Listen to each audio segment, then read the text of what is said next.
Alhamdulillah wassalatu wassalam ala habibina wa syafi'ina rasulillah wa ala alihi wa sahbihi wa man wala wa taba'a hudah wa ba'd. Allahumma akhrijna min dhulumatil waham wa akrimna bi nuril fahm waftah alaina bi ma'rifatil ilm wassahil akhlaqana bil hilm waj'alna mimman yastami'una al-qawl fayattabi'una ahsana. Subhanaka la ilma lana illa ma 'allamtana innaka antal alimul hakim. Wala haula wala quwata illa billahil aliyyil azim. Allahumma alimna ma yanfa'una wa zidna ilma wa ba'd. Bapak-bapak, ibu-ibu semuanya, sebisa mungkin selama 1 jam kurang atau lebih ya ke depan kita akan menggunakan waktu sebaik mungkin untuk mengkaji hal-hal penting yang perlu kita ketahui dalam konteks merespon ide-ide atau pendapat-pendapat ekstrim yang melintas di dunia kita sekarang, entah itu di dunia maya ataupun di dunia nyata. Sebagian audiens bapak-bapak, ibu-ibu ini berguna minimal untuk memproteksi anaknya supaya tidak terpapar paham-paham ekstrim itu. Sebagian mungkin anak-anak muda ya, supaya nggak ikut-ikutan sama mereka, atau melindungi teman-temannya. Karena sekarang kita hidup, Allahu a'lam hari kiamat kapan datang kita nggak pernah tahu. Tapi makin kesini makin kesana kan dunia ini, semakin banyak godaan, ujian, hal-hal yang membingungkan kaum muslim. Sampai pada titik sekarang itu Pak, kita kalau misalnya baca berita itu ya, kalau misalnya kita baca berita informasi di media massa itu ada berita zaman saya dulu sekolah.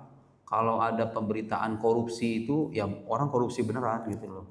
Kalau sekarang tuh karena udah saking simpang siurnya informasi, orang yang dibilang korupsi aja masih bisa diperdebatkan. Itu korupsi beneran apa enggak sih sebetulnya? Sampai pada titik itu Pak. Sampai pada titik kita itu sekarang mulai ragu dengan hal-hal yang dulu kita percaya sumber ini, sekarang tuh ya begitulah. Ya itulah keadaan kita sekarang.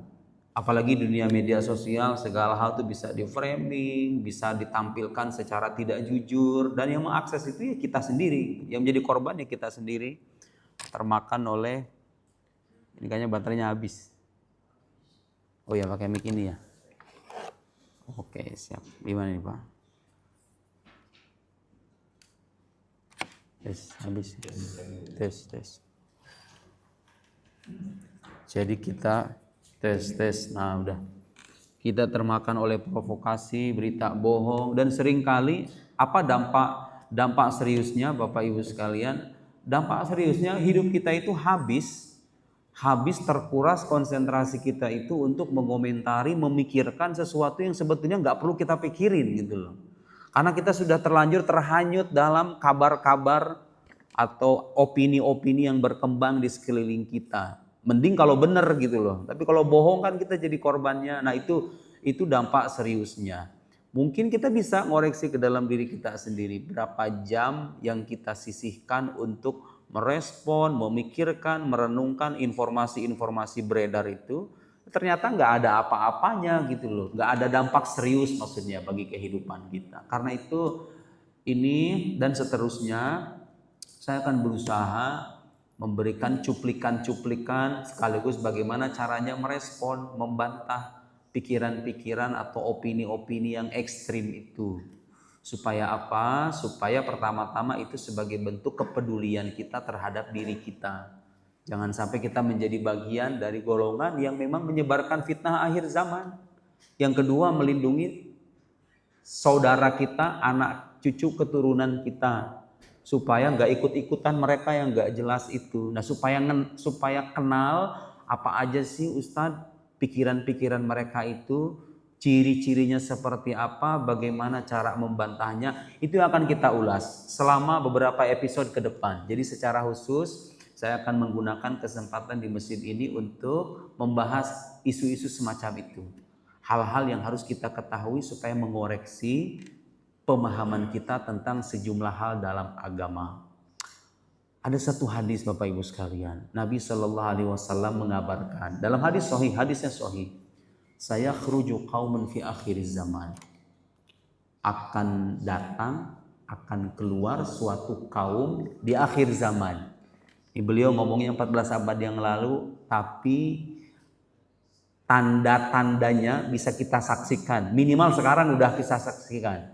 Bagaimana kaum yang dikabarkan oleh Nabi ini ciri-cirinya. Lihat Pak, Nabi menggambarkan sifat dan identitas mereka itu tepat presisi. Kaum yang dikatakan muncul pada akhir zaman ini, kata Nabi, pertama ahdasul asnan. Usianya itu masih muda.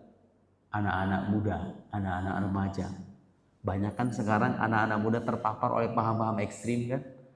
Atau ikut-ikutan kelompok yang kemudian ikut-ikutan mencaci maki kiai, mencaci maki ulama, mencaci maki orang tua. Meskipun itu orang tua, mereka udah nggak peduli gitu loh.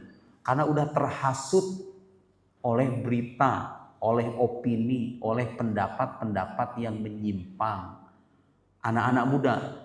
Dan anak muda itu sebetulnya secara psikologis emang gampang sekali terbawa arus. Anak-anak muda itu, terutama yang lemah prinsipnya, lemah mentalnya, kurang kuat prinsip hidupnya gitu loh. Itu biasanya gampang.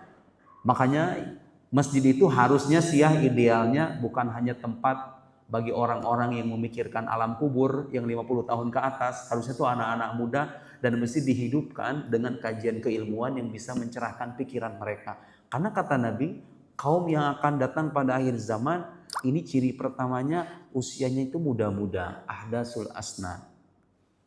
Anak muda tentu gak semuanya ekstrim ya. Anak-anak muda yang berkontribusi, yang punya semangat hidup, yang hidupnya lurus banyak juga. Tapi kalau misalnya tidak dibimbing, anak muda itu ya begitu. Saya pernah ke Bandung. Di Bandung itu ada satu masjid. Itu dikenal sebagai Masjid Pemuda Hijrah. Masjid Pemuda Hijrah. Kalau ngisi kajian di sana tuh dari ujung ke ujung itu anak muda semua Pak. Anak-anak muda. Penuh.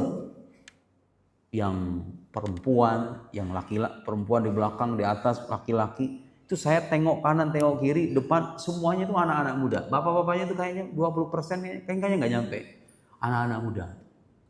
Yang saya pelajari itu ternyata apa? Anak-anak muda itu sebagian di antara mereka bukan karena mau hidup dengan pergaulan yang gelap.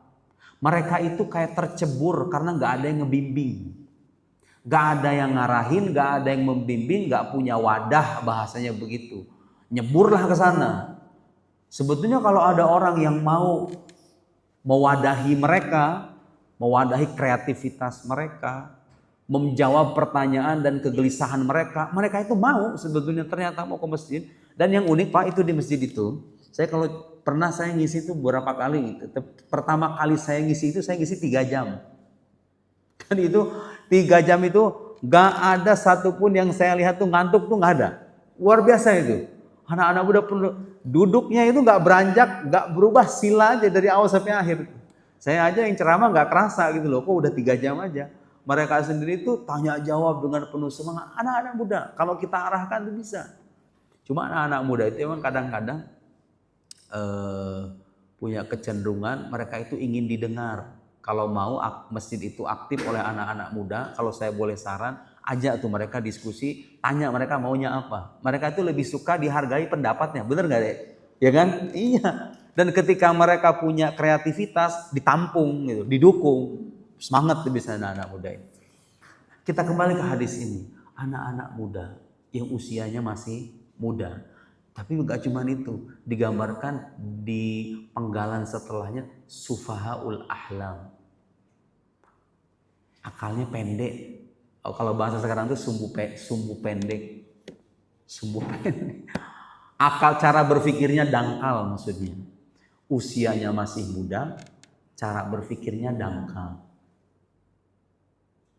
Anak-anak muda kalau terpenuhi kebutuhan intelektualnya nggak bakal bisa terpapar sama paham-paham begitu.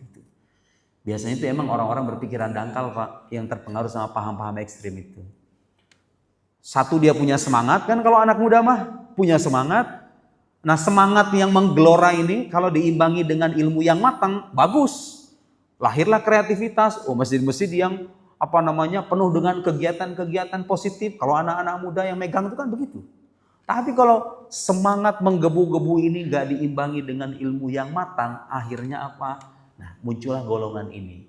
Nabi berikan gambaran anak-anak muda cara berpikirnya dangkal, wa yaqulun min khairi qaulil bariyah.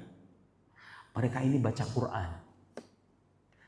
Kadang-kadang kita jumpai loh Pak, anak-anak muda yang berpaham ekstrim itu hafal Quran.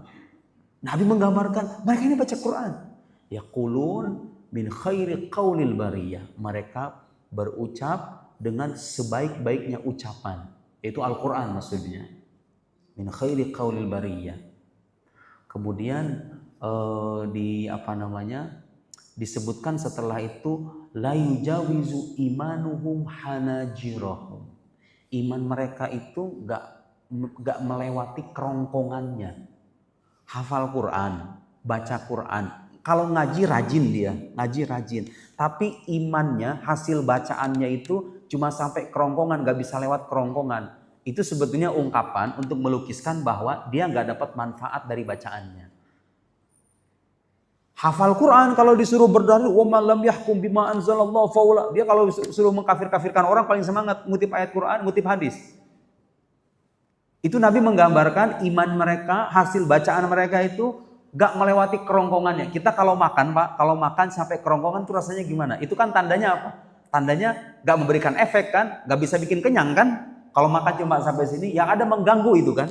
Nah itu ada golongan saking semangatnya, meskipun mereka semangat beragama, berusia muda, tapi karena otak atau akalnya dangkal, cara berpikirnya dangkal, mereka baca Quran, bahkan hafal Quran, tapi bacaannya tidak sampai melewati kerongkongannya. Artinya apa? Artinya itu ilmu mereka tidak manfaat, hasil bacaan Qurannya nggak meresap ke dalam jiwa mereka. Iman itu hanya muncul di mulut aja gitu loh. Asyhadu an la ilaha illallah, asyhadu anna muhammadar rasulullah, tapi nggak merasuk ke hati. Muncullah Pak, akibatnya apa? Orang-orang yang kalau ngelihat ada orang merayakan maulid dibilang haram, dibilang bid'ah, ya karena mereka nggak cinta sama nabinya. Normalnya kalau orang cinta dengan sesuatu itu kan biasanya sering menyebut, ingin menyebut-nyebut sosok yang dia cintai. Kita kalau cinta sama pasangan, cinta sama orang tua, kan kita bawaannya pengen tuh mengenang jasa gitu kan. Lah kan maulid itu mengenang jasa. Kita merayakan maulid, merayakan hari besar dalam sejarah Islam kan itu sebetulnya mengenang jasa. Memperkenalkan orang kepada nabinya. Supaya orang kenal Nabi Muhammad itu kayak gimana gitu. Di momen-momen seperti maulid Nabi, Isra Mi'raj. Nah mereka ini, golongan-golongan ini karena gak beragama dengan hati, bahasa gampang gitu. Karena ilmunya itu atau bacaannya gak sampai meresap ke dalam hati, gak punya rasa cinta kepada nabinya. Yang ziarah ke makam Nabi dibilang syirik. Gak boleh, haram. Yang menziarahi para wali dibilang menyembah kuburan. Yang merayakan maulid Nabi dibilang syirik. Karena mereka hanya beragama dengan lisan, agama gak sampai merasuk ke dalam perasaan. Ini tidak kalah penting, Nabi kemudian menggambarkan Pak setelahnya.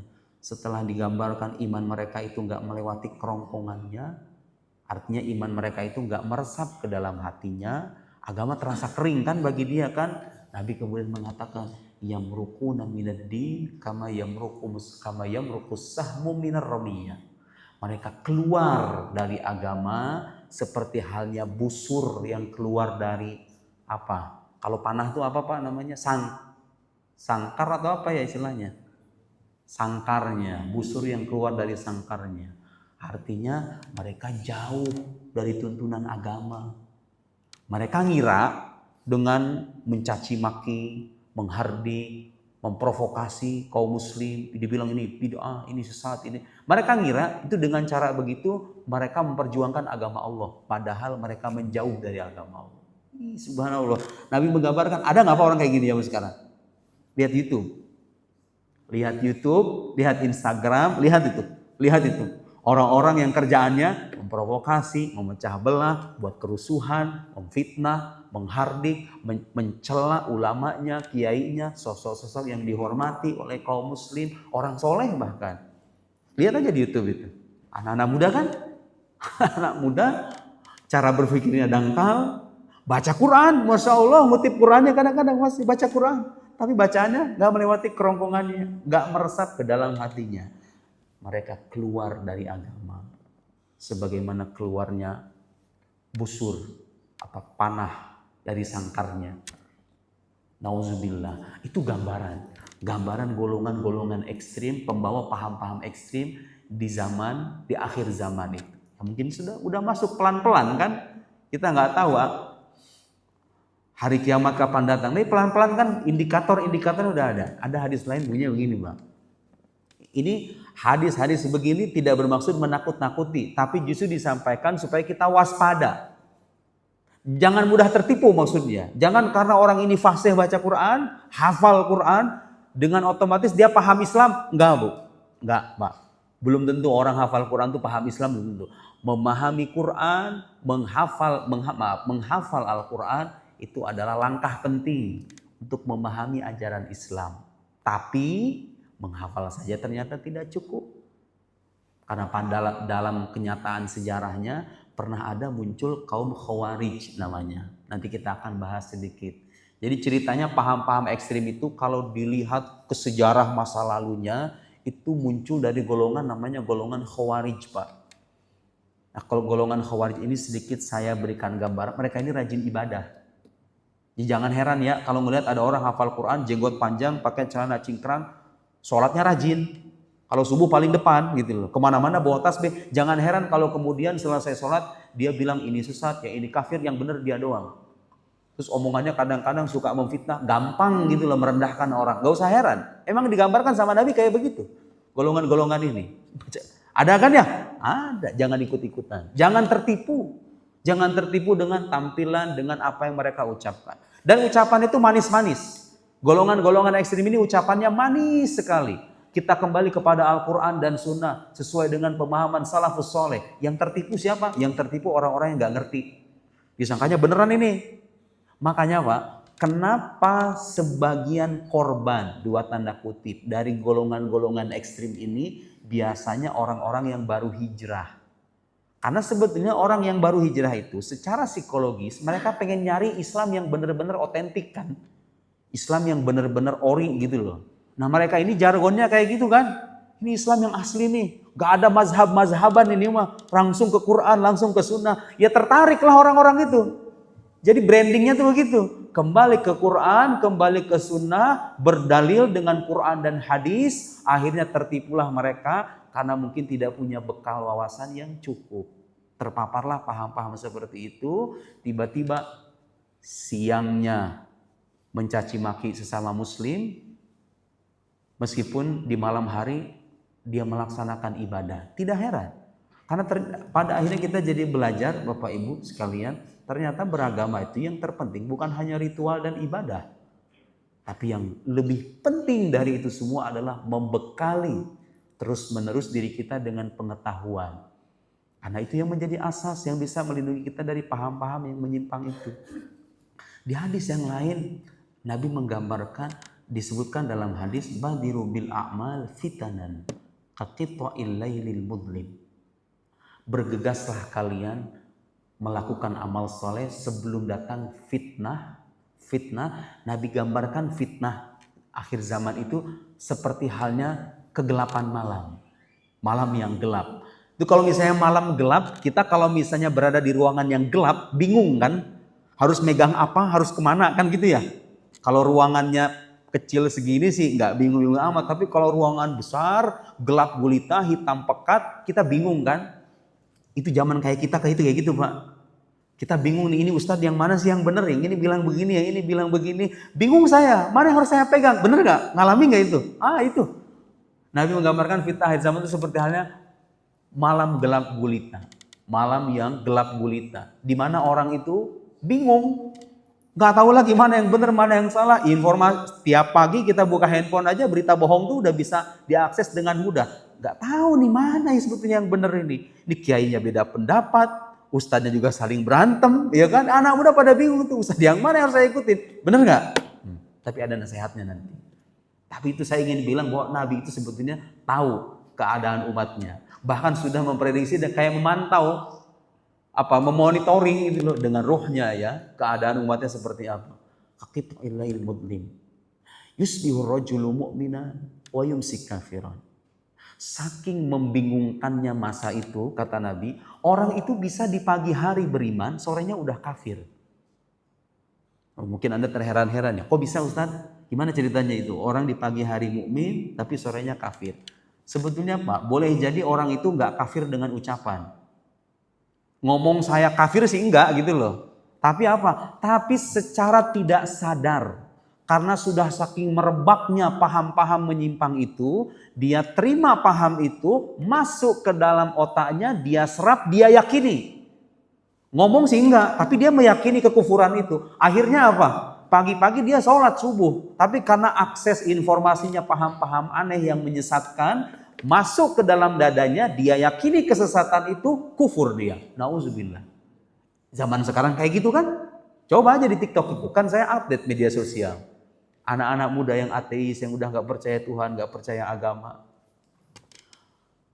Saya terakhir ngisi di daerah Cibubur. Ada seorang kepala sekolah. Waktu itu saya cerita begini, Pak, saya pernah waktu di Mesir, kata saya, di hadapan jemaah. Tahun sekitar 2015, waktu saya masih S1, 2015 atau 2014 gitu, saya kurang ingat. Itu saya baca informasi di media sosial itu, di Liputan 6, saya masih ingat waktu itu. Ada seorang perempuan pakai jilbab, sehari-hari dia nggak pernah sentuhan sama laki-laki di kampus Islam. Sekolah di kampus Islam, pakai jilbab, sehari-harinya dikenal sebagai perempuan terhormat, nggak suka sentuhan sama laki-laki. Tapi ketika dia wawancara, kamu masih percaya Tuhan atau tidak? Dia jawab nggak. Kepercaya Tuhan. Padahal pakainya berjilbab. Saya cerita kayak begitu untuk menggambarkan hadis tadi.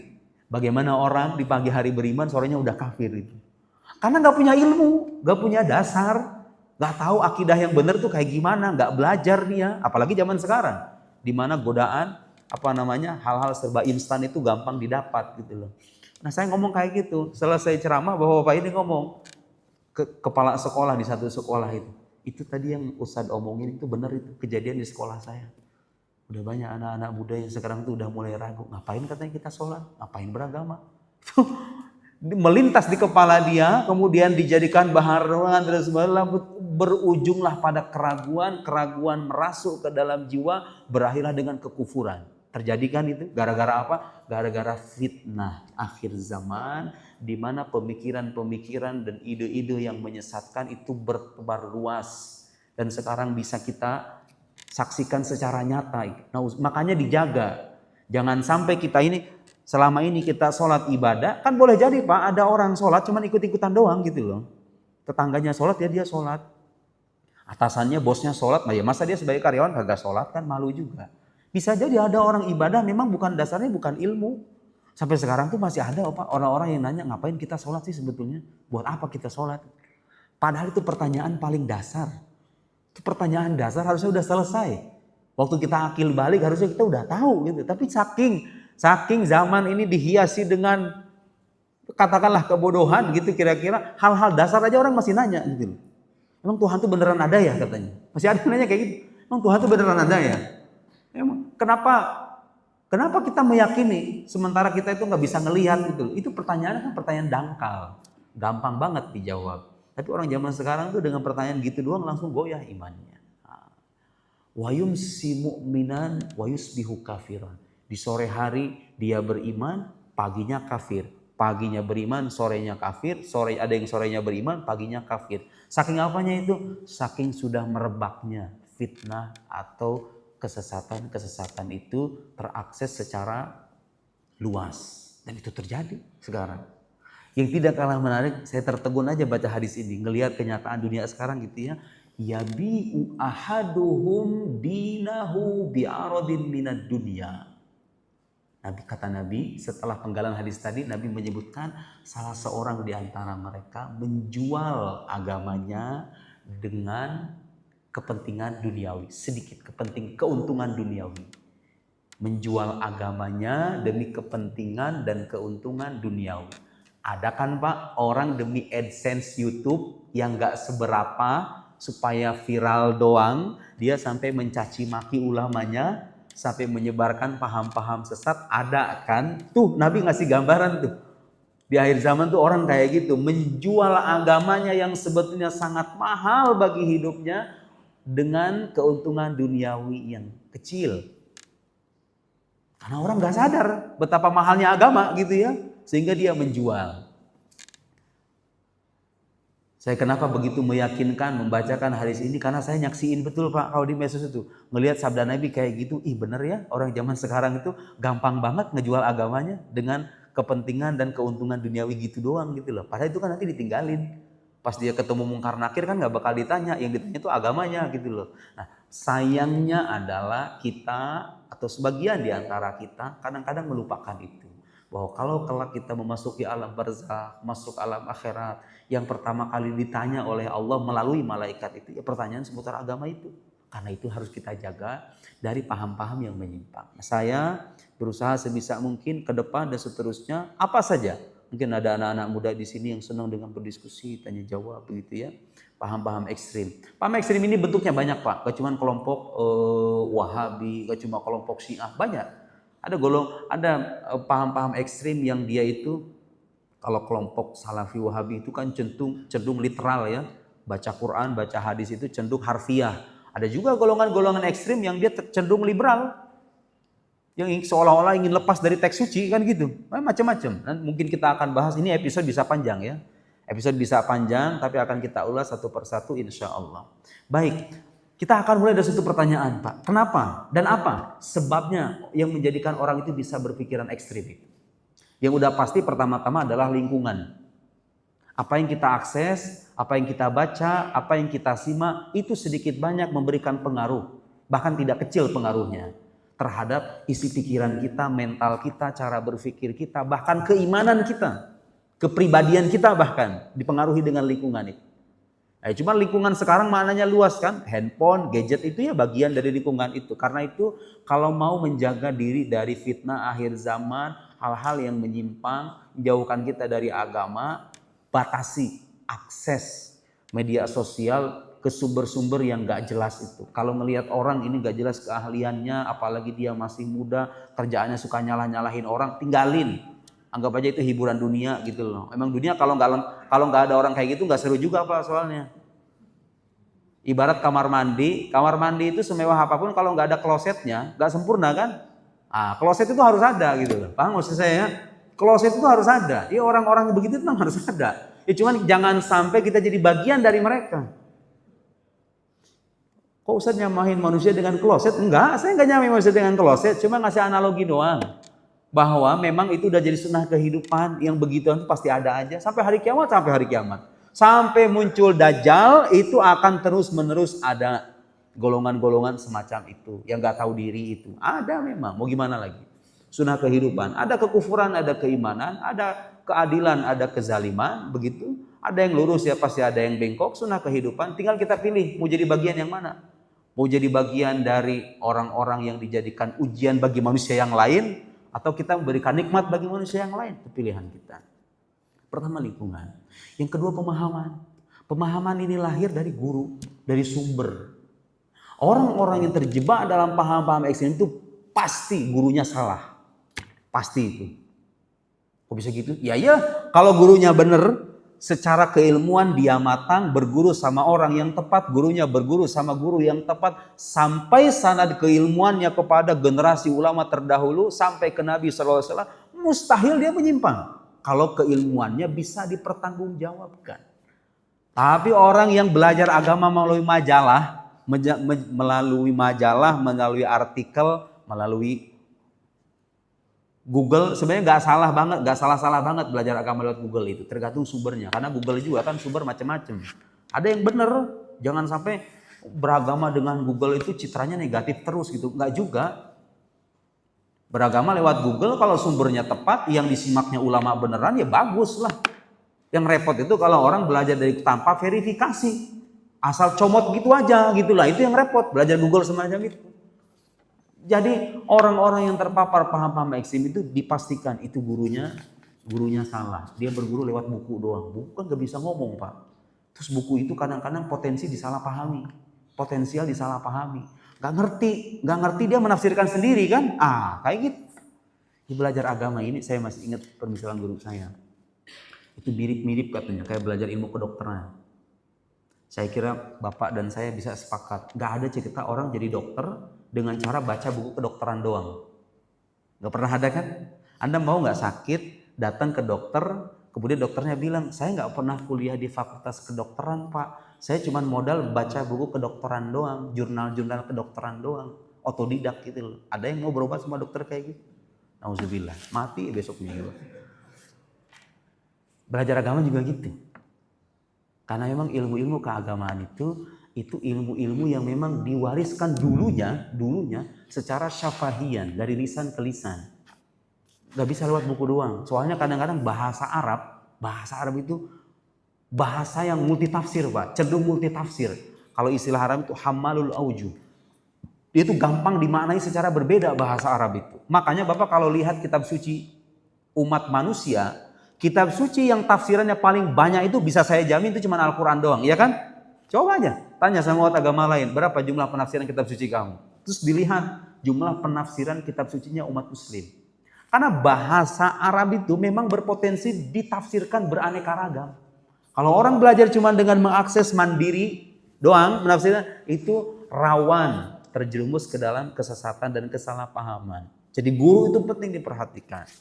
Ya, tidak kalah penting Bapak Ibu sekalian, masalah psikologis, masalah kejiwaan ternyata. Ada seorang ulama dulu saya dengar penjelasannya, saya ngangguk-ngangguk, oh ya juga ya. Ternyata masalahnya itu bukan cuma masalah ada dalil atau nggak ada dalil. Dalil mah ada. Dalil ada, penjelasannya ada, argumennya ada, sumbernya jelas. Tapi emang ada orang-orang Pak, mohon maaf, secara kejiwaan dia rusak. Secara mental dia cacat. Kan ada ya orang-orang yang memang mentalnya rusak gitu ya. Dia sikap mentalnya mental egois. Kayak pengen kalau masuk surga itu dia doang aja gitu loh sama kelompoknya, yang lain nggak mau. Kan ada kayak gitu. Mental rusak ketemu sama aliran yang rusak. Ya klop lah sudah ya kan. Mental, ada orang-orang yang mentalnya itu mental sombong, ujub, takabur. Dia merasa dia doang yang paling benar, yang paling baik itu dia aja gitu loh. Nah, mental rusak kayak gitu, nemu ajaran yang bilang ini Islam yang paling benar, yang lain salah semua, klop kan? Ya enggak? Kejiwaan yang rusak itu selaras tuh dengan aliran yang menyimpang itu. Karena itu solusi lain untuk memproteksi diri kita, anak kita, saudara kita dari ada menyimpang ini, memang pada akhirnya kebutuhan spiritual itu harus dipenuhi. Diajak, makanya saya di pesantren Pak, saya tiap hari sama santri-santri itu baca wirid, baca dalailul khairat, baca sholawat, tiap hari itu. Saya ajak mereka bareng-bareng sama sayanya, nggak cuma nyuruh doang, saya juga. Baca Quran, baca dalailul khairat, diajarin dasar-dasar akidah Islam supaya memproteksi mereka. Karena ternyata bisa aja Pak, orang itu pintar, otaknya pintar, cerdas, wawasan agamanya luas, tapi ininya kering, batinnya kering, sehingga mentalnya rusak, batinnya hampa gitu loh. Mudah tuh, yang kayak gitu juga sama tuh, gampang tuh terjerumus ke dalam aliran-aliran sesat itu. Karena ilmu itu kalau tidak dibagi dengan tazkiyah, dengan penyucian jiwa, emang bisa melahirkan kesombongan. Dan kita punya pelajaran dari iblis. Iblis yang dulunya itu adalah makhluk yang dia bukan orang bodoh, bukan sosok yang bodoh iblis itu. Dia orang berilmu iblis itu, sosok berilmu kan.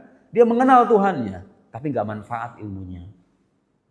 Bukan sosok yang jahil, tapi dilaknat oleh Allah dengan kesombongannya, bukan karena kebodohannya. Nah, sekarang jangan sampai kita menjadi bagian dari golongan semacam itu. Wawasan ada, bicara halal haram, fasih, kita fikih hatam. Ternyata dibaliknya ada tindakan-tindakan yang tidak senonoh. Itu orang-orang yang memang rusak kejiwaannya. Karena itu penting tuh ajaran semacam ajaran tasawuf, mengajarkan orang tentang dekat sama Allah, cinta kepada nabinya, diajak berzikir berjamaah, mengenal sejarah hidup nabinya sehingga hatinya lembut. Kan biasanya aliran-aliran yang ekstrem itu Pak cocok sama siapa juga? Sama orang-orang yang hatinya keras. Yang hatinya keras itu biasanya klop tuh sama aliran-aliran kayak gitu. Udah mah hatinya emang batu gitu loh, alirannya kayak gitu, ya pas lah klop kita itu. Nah, tapi kalau misalnya hatinya lembut, dia ingin kebaikan bagi saudara muslimnya yang lain, gak bakal terpapar sama paham begituan. Gak srek pasti dia. Saya pengennya orang Islam tuh pada masuk surga deh semuanya.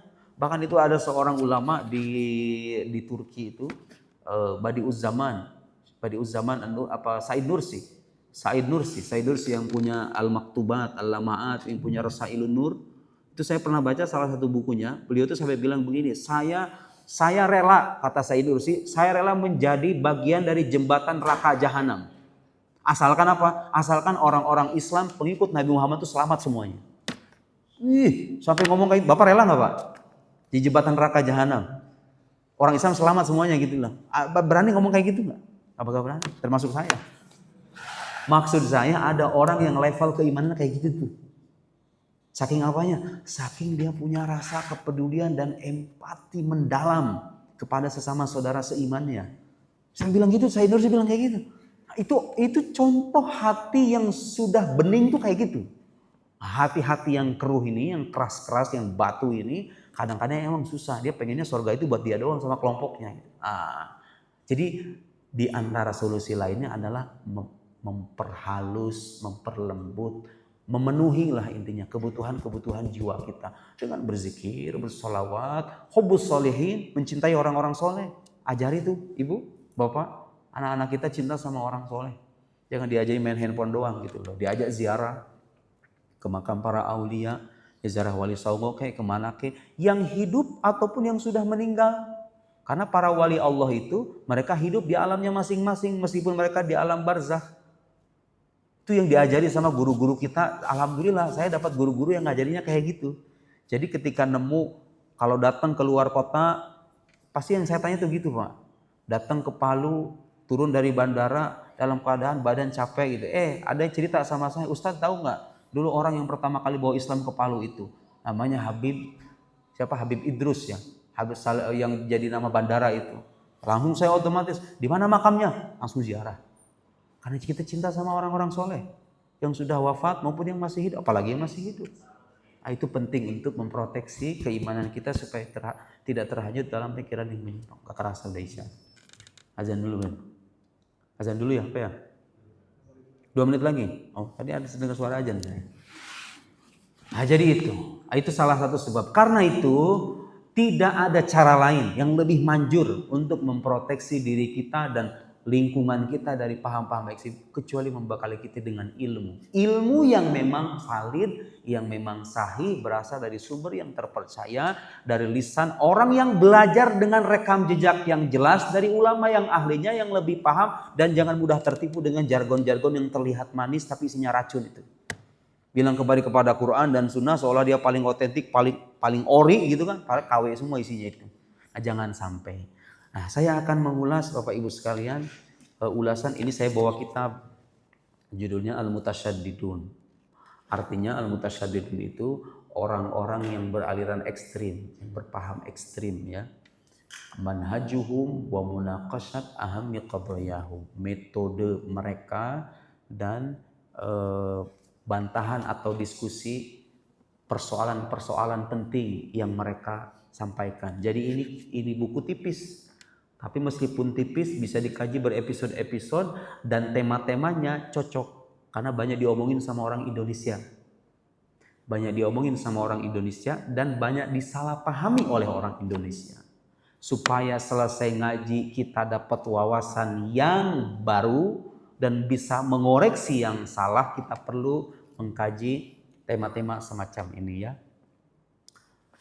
Ada banyak topik atau isu yang dibahas. Cuma ada beberapa poin sebelum masuk ke tema per tema ya. Ini tema-temanya bahas yang beliau ulas ini saya berikan gambaran aja ya. Misalnya orang Indonesia itu suka mempersoalkan tuh yang namanya tabarruk dengan bekas orang-orang soleh. Kalau zaman saya mondok itu emang kayak gitu sih Pak. Jadi kiai itu memang kita hormati. Guru saya itu kalau mau mandi, saya sama teman-teman saya dulu saya hidup di kampung. Di kampung tuh masih nimba air. Kita itu sama santri-santri itu yang lain kayak berlomba-lomba gitu loh, berkhidmat sama guru itu. 10 ember ya. Wow, itu dengan semangatnya gitu loh, berkhidmat sama guru itu. Ada yang ngoyos, ngebantu gurunya ngoyos, ngarit, macam-macam. Zaman sekarang yang kayak gitu-gitu katanya dianggap feodal itu. Dulu mah kita itu justru seneng ya. Seneng banget kayak gitu tuh. Diperhatiin sama guru, gurunya selesai ngaji ada minumannya. Wah, kita berebut itu. Berebut itu. Sekarang udah kan itu budaya feodal katanya, warisan Belanda. Apa coba itu? Perasaan sebelum Belanda ada juga kita tuh ya udah mentradisikan itu kan. Cuman ya mungkin sekarang zaman udah beda, cara berpikir orang juga sudah berbeda kayak begitu. Saya akan bacakan beberapa penjelasan. Ini penulisnya tadi saya lupa penulisnya Syekh Ali Jum'ah. Syekh Ali Jum'ah ini ulama besar yang sangat dihormati di Al Azhar. Beliau mantan mufti Mesir. Jadi ini Syekhul Masyayikh fil Azhar. Gurunya para masyayikh atau para guru besar di Al Azhar, Syekh Ali Jum'ah. Meskipun beliau guru besar, sama juga Pak, dikafir-kafirin juga ini.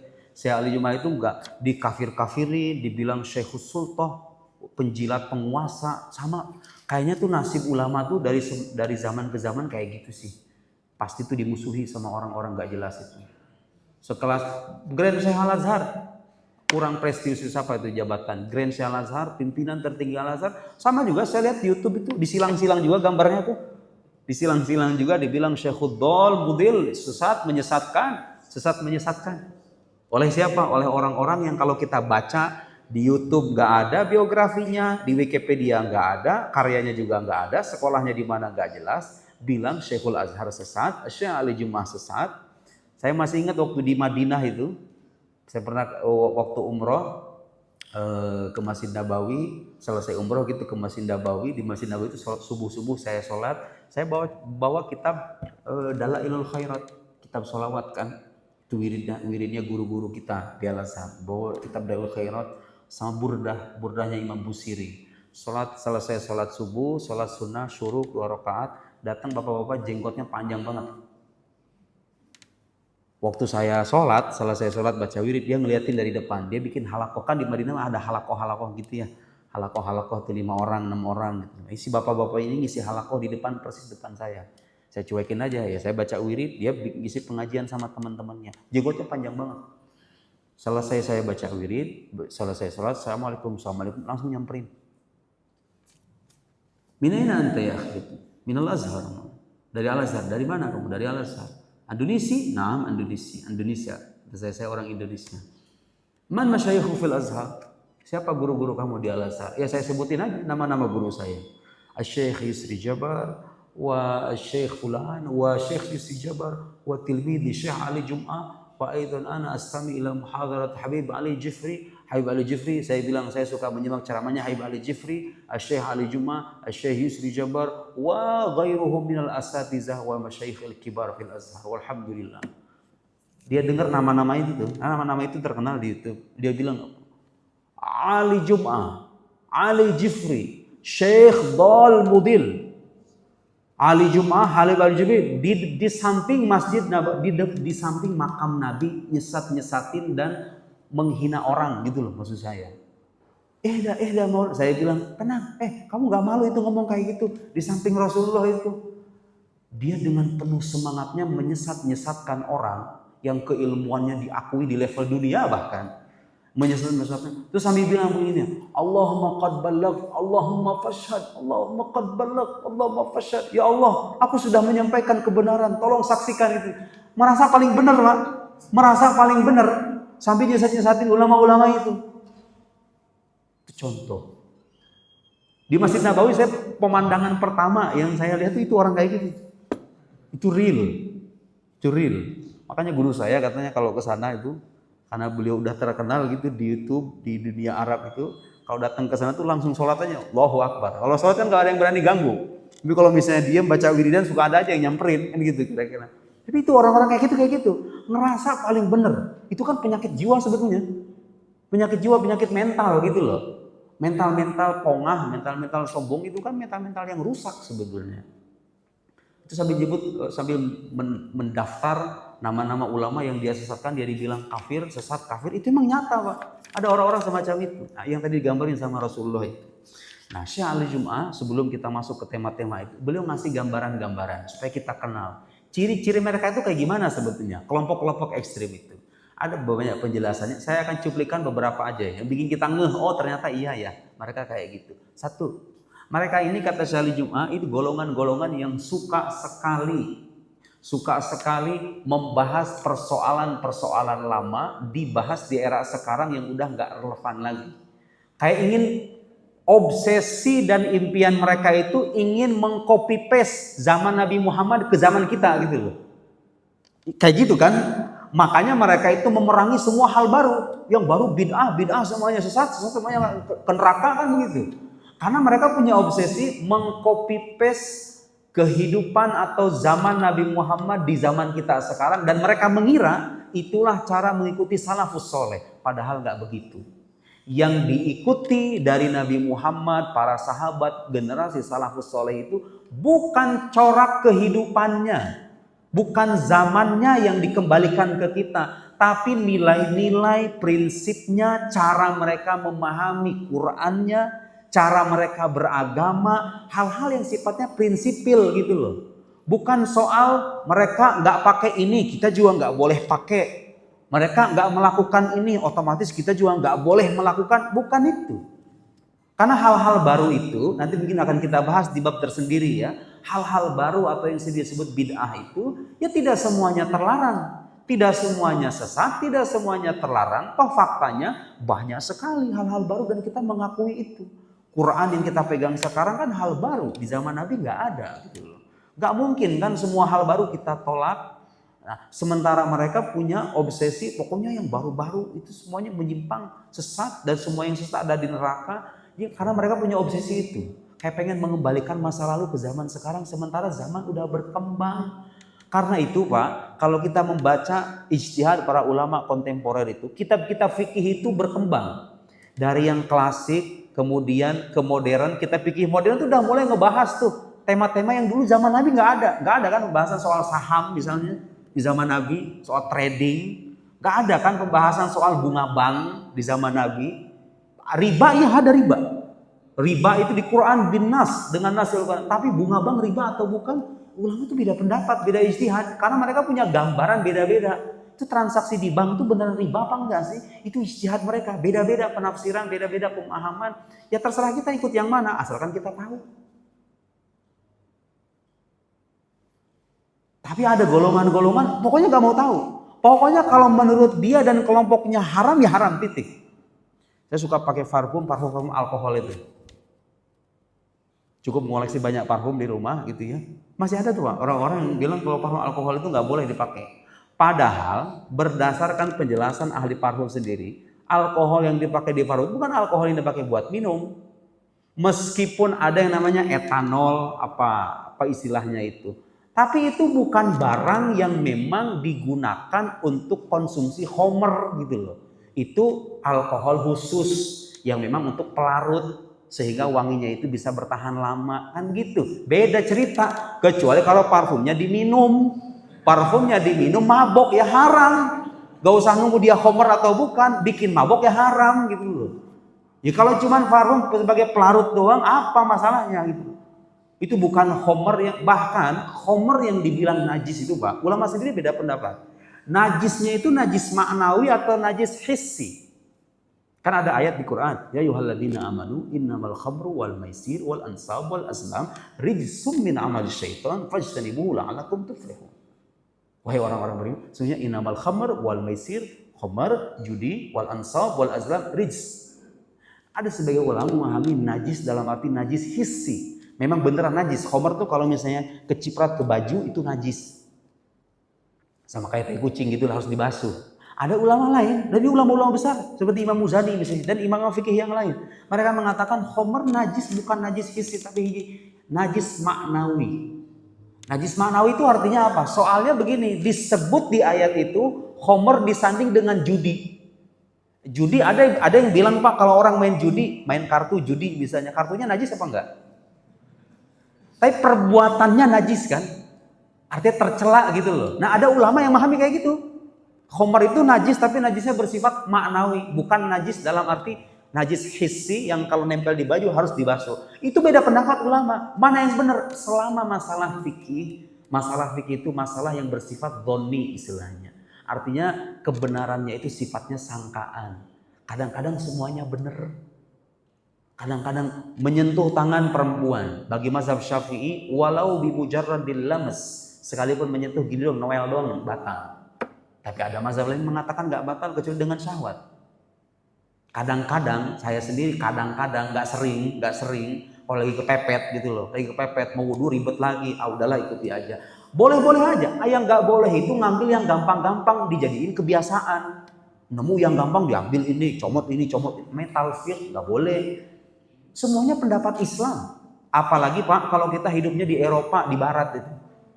Semakin banyak tuh. Kalau kita hidup dengan kehidupan mereka itu, opsi-opsi yang dulu ada di kitab fikih yang gak kita praktekkan, hidup di minoritas itu bisa dipraktekkan. Jadi solusi gitu maksudnya. Jadi solusi.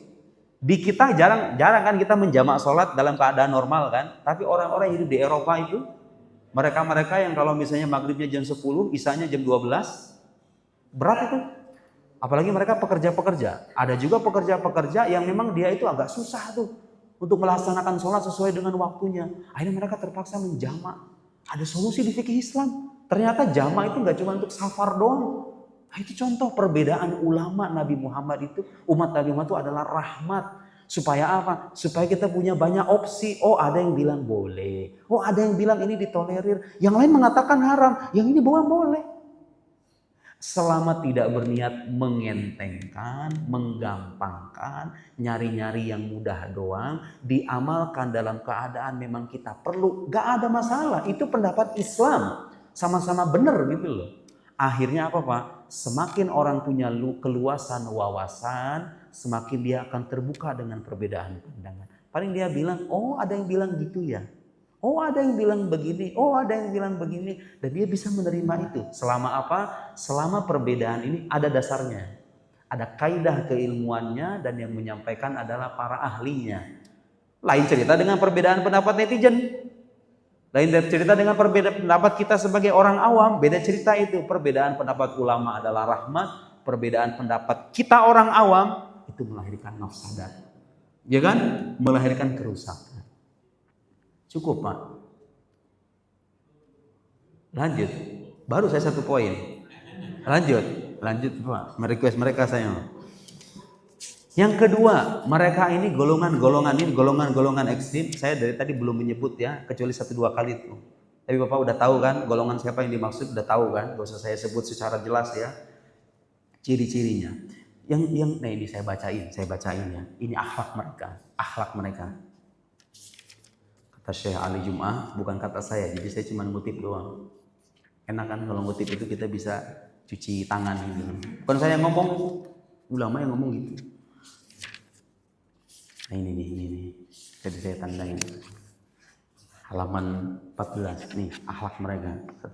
Wa yatamayyiz aidun bil kibr wal ujub alladhi yahtaqir ma'ahu kull ra'yin siwa.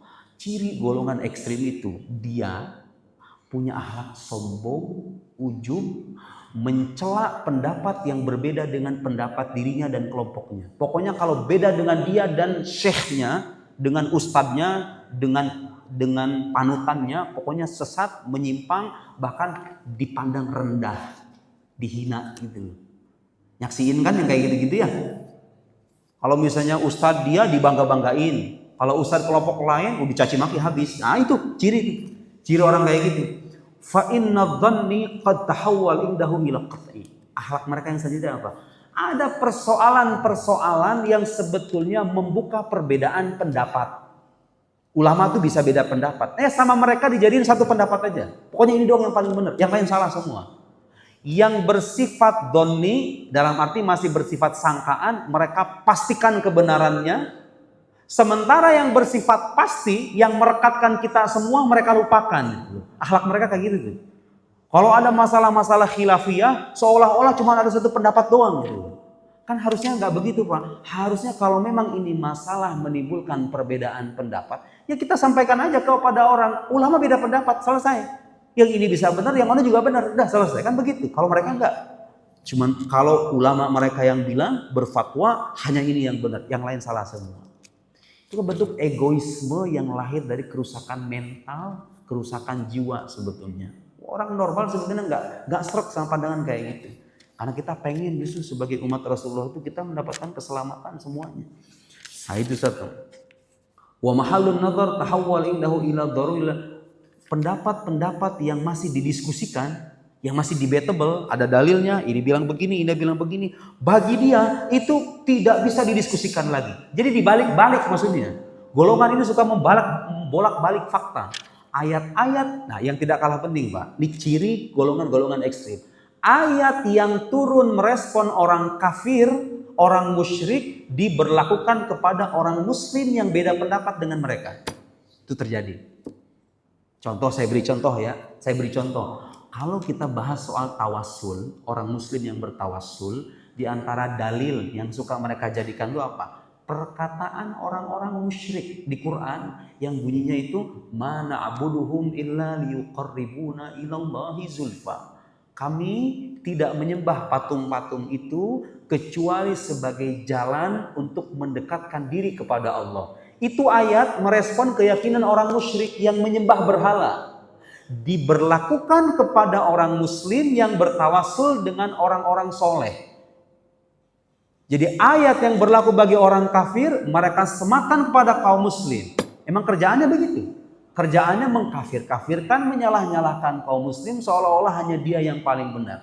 Pokoknya kalau ada sesuatu yang tidak pernah ada di zaman Nabi, dikatakan itu menyimpang. Padahal Pak, ngomong-ngomong, istilah as-salafiyah, mazhab salafi di zaman Nabi nggak ada itu. Nggak ada kan? Nggak pernah ada yang namanya aliran salafi di zaman Nabi, ada nggak? Kan mereka punya pandangan, ini mazhab-mazhab baru nih, mazhab Syafi'i, Hanafi, ada Asy'ari, Maturidi, ini mazhab baru ini. Islam tuh Quran Sunnah ya akhi, Quran dan Sunnah. Nggak ada yang namanya mazhab-mazhaban. Ya bener, oke. Tapi kan mereka sendiri itu membuat aliran namanya salafiyah, itu nggak ada juga di zaman Nabi itu. Nggak ada juga di zaman Nabi. Gak mungkin orang beragama plek ketiplek 100% sama dengan gaya beragamanya Nabi dan sahabat. Gak mungkin. Karena zaman kita berkembang, budaya datang terus menerus. Yang fair dan bijaksana adalah mari kita lihat. Yang baru-baru ini ada dasarnya atau enggak? Ada pijakannya atau enggak? Kalau bungkusannya emang gak ada, prakteknya gak ada, tapi dasarnya ada, terima. Kalau dia terbukti bertentangan dengan syariat, menyalahi yang bersifat pasti, yang bersifat qat'i, kita tolak. Yang bertentangan kita tolak, yang sesuai kita terima. Yang ada dasarnya nggak mungkin kita katakan sesat. Kan begitu yang fair dan biar. Kalau mereka enggak, yang tidak sesuai dengan hawa nafsu mereka, nggak ada di zaman Nabi. Nabi nggak pernah mencontohkan, sahabat nggak pernah mencontohkan, nggak pernah ada yang namanya tahlilan, nggak pernah ada yang begini. Gitu kan? Salah satu alasannya kan cara berpikir pendeknya kayak begitu. Dan ayat-ayat yang diberlakukan kepada orang-orang kafir di Quran itu seringkali disematkannya kepada saudara-saudara se-Islam. Itu sebetulnya yang merusak. Karena itu Bapak Ibu sekalian, kita mengoreksi pemahaman semacam ini bukan dalam konteks memunculkan permusuhan dengan mereka atau siapapun. Justru kita melihat itulah salah satu sebab yang menjadikan orang Islam bermusuhan. Paham-paham kayak gini nih, yang bikin orang Islam berantem.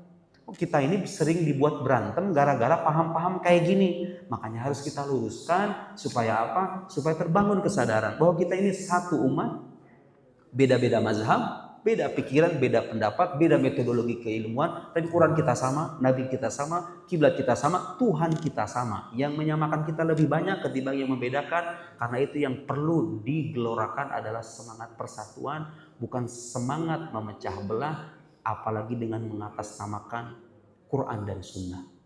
Sekian, mudah-mudahan ulasan malam hari ini bermanfaat. Kita akan lanjutkan di pertemuan yang akan datang, masuk ke dalam tema-tema inti.